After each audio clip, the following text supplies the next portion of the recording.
A father in Arizona to an elementary school student this past week threw a hissy fit and actually threatened the school's principal after the school told him, "Your son has been exposed to another student who tested positive for COVID-19, and therefore, for the protection of your son and everyone else, your son has to quarantine." The father became so irate that he brought the child with him, and he brought two of his friends with him, showed up at the school last Thursday, brandishing a handful of zip ties, threatening the principal if he didn't let the kid back in the school.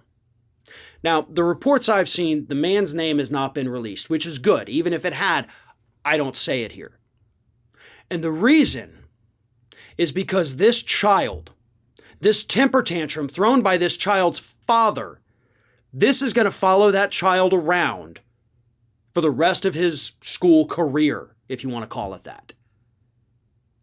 This kid is forever going to be remembered as Daddy Temper Tantrum, Daddy Zip Tie. Your daddy threatened the principal. Do you have any idea what kind of damage that's going to do to this child? That is horrific.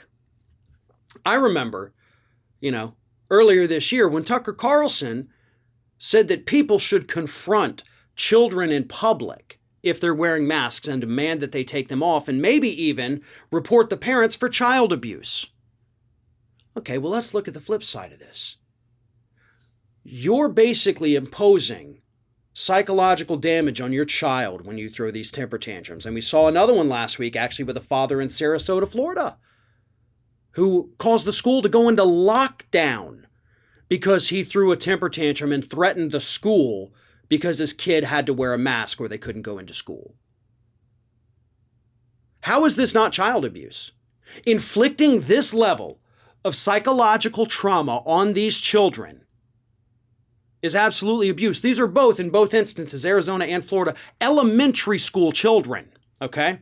We've seen another instance with high school kids where the high school kid herself actually was anti-mask just like her parents, or her father actually, who threw the tantrum and now is arrested for child abuse because he shoved another high school girl. But these elementary school students, they don't know. They don't understand, as I explained on Ring of Fire, the gravity of this pandemic.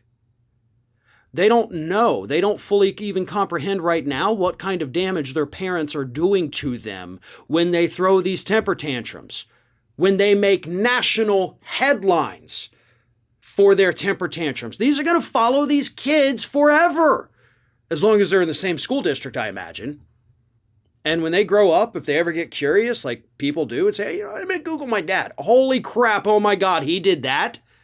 So even if they don't know, eventually it's going to come. So why are we allowing these parents who clearly have anger problems, and we're just sending the kids back home to these people? How is that not child endangerment?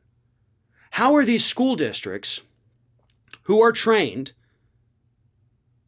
on how to handle either psychological abuse or physical abuse in children, how are they not reporting these things?